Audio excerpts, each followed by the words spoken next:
I hope you understand. Now, in order that these things must be done properly, this must be done properly, we are going to need a structure, we are going to need a protocol through which the reasons are able to be given. We are going to need a proper principled program through which reasons can be given sufficiently. Now, one of the translations that were read, it was reading in verse number 15, the last part, it was saying, with meekness and fear. And fear. With meekness and fear. But you're going to discover that in other translations, it comes up in verse number 16. Please, verse number 16, if you are doing the Good News translation. Yes. But do it with gentleness. But do it with gentleness and respect. Now, so according to these two translations that I give it, the only way to be able to properly give sufficient reasons for your faith, especially in a place where you are asked to defend your faith by answering every question there is, by answering every question that exists. The only way to be able to do that is if both parties come to a mutual agreement, and the mutual agreement is even when you have to interrogate the questions, there has to be an atmosphere of what? Meekness and fear, an atmosphere of gentleness and respect. In other words, apologetics is not only a question and answer session, but it's almost a public debate, an open argument. Now, in order that the argument must be coordinated properly with proper understanding, what needs to be done is this atmosphere of meekness and fear must not be avoided. Hallelujah. Amen.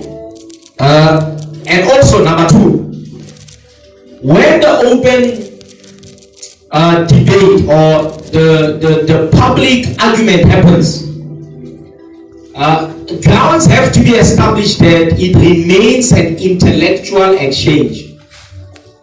And it does not get any emotional, any physical. Amen. And because it's an intellectual exchange, there has to be grounds created for every party to get a fair chance of asking questions, giving sufficient reasons, and also getting a proper chance of debating, arguing, and proving their point. Why? The body of Christ is pushed against the wall where we are at now. Many believers are spiritual and we thank God for that level of spirituality.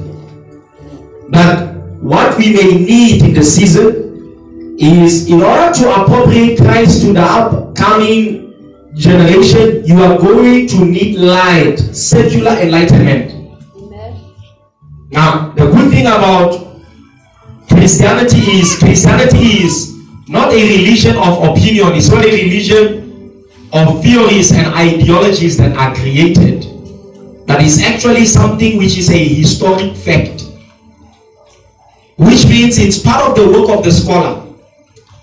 Which means it's part of the work of history. Time bears proof of the existence of many things that have need to be argued and debated throughout religion, from religion to religion, from one mind to another mind. Hallelujah. Alright.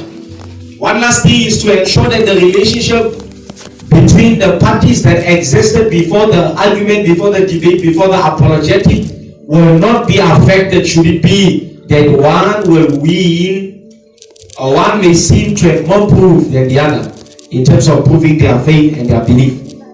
And this calls for maturity. Hallelujah.